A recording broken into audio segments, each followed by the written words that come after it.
Thanks again for joining me for another episode of Customer Experience. And today I'm going to talk about crossing boundaries.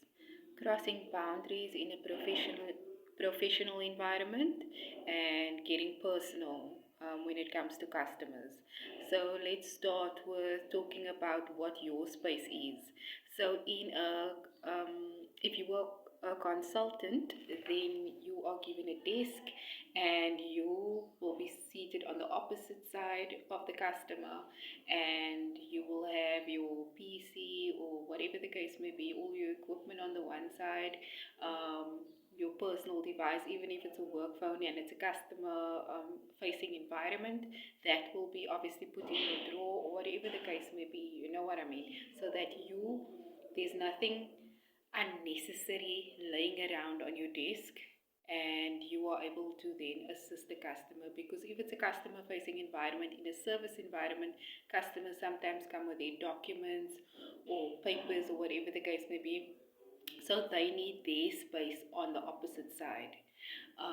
It's best that you keep that separation between you and the customer.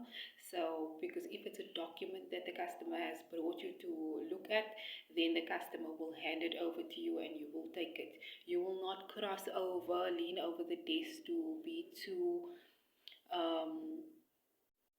don't get too intimate in terms of the customer space.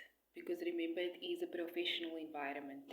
I will talk about the consequences or how this can have a bad customer experience like shortly, but I'm just discussing or talking about what it is, what your space is. So that is if you are a consultant, if you are in a store, for example, a grocery store or a retail store, whatever the case may be, you maybe are the till operator, or you doing the sales, or you doing something at maybe a service request, whatever the case may be. Someone maybe wants to get like a rewards card or whatever the case may be. The customer has their space, you have your space. The customer is not going to reach over and be in your space. That shouldn't be happening, and neither should you be in the customer space. Then, if it is like, for example, a garage or whatever the case may be, in terms of maybe you fixing cars or whatever the case may be, any other type of environment where you need to approach the customer, or maybe even in a retail space, you need to approach the customer, but remember the customer's personal space, and not to stand too close to the customer. Okay, remember, you do not know this person. um, this person is coming to you for assistance, or you approaching the person for to help the customer with whatever they are there for. So you don't want to step too close to them into their personal space, because it can result in uneasiness, anxiety, and all those bad things when it comes to customer experience. And you can get a very low customer rating if that is what your company is doing. If they pride themselves on good customer service, then that is not what you need to be doing, because you do not know who it is that you're actually speaking to. Um, so, for example, when you're in a space like that, on the floor, in a retail store, whatever the case may be, it's good to leave, like maybe one person gap in between you and the customer, if you are able to do that. And then also, while I'm talking about this in a retail space, once you greet the customer, then you ask them, hey, how are you? Can I assist you today? Whatever the case may be, whatever your way is of communication. And if the customer says, no, I'm browsing, allow them to browse and then go back to your spot, or you can just be roaming in the space again, and you can always watch the customer from a distance.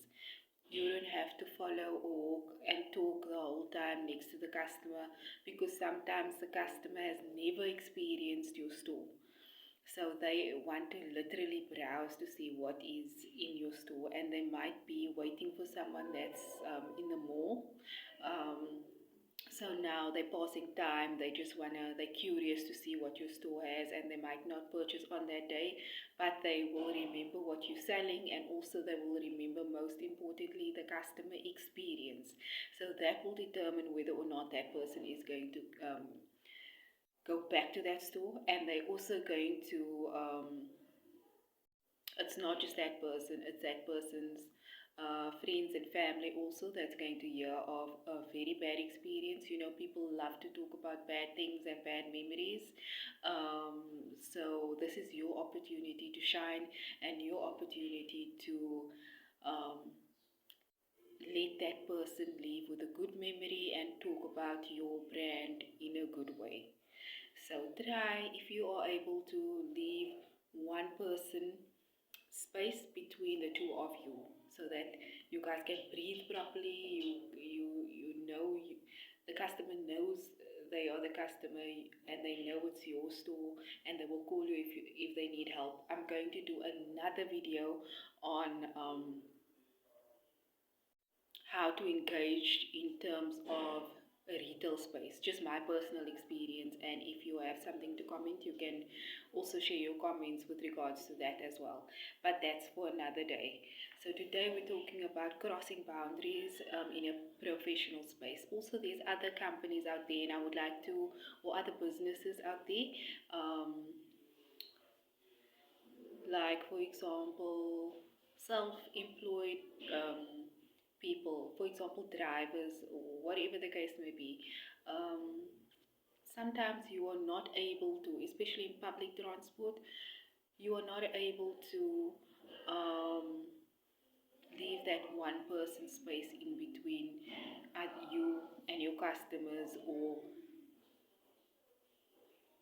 you know, in a taxi environment, for example, there is a guard and then there's a driver.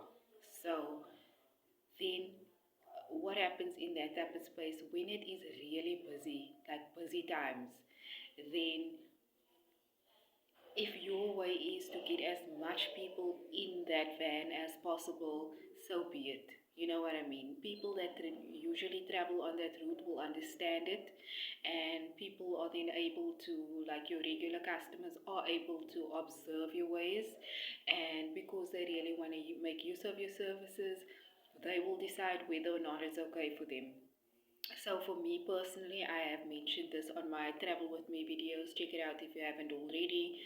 So for me, if my feet is sore, or if I really need to get home, or I um, have something urgent to do, or I just like am exhausted, then I will get in a taxi like that, for example, or a train like that. But if I really want now a little bit of space, then I will take a different mode of transport, or I will take a walk, whatever the case may be. You know what I mean? So I'm talking about, like, every business has a different way, every environment has their own way of doing things. But what I'm talking about is where you can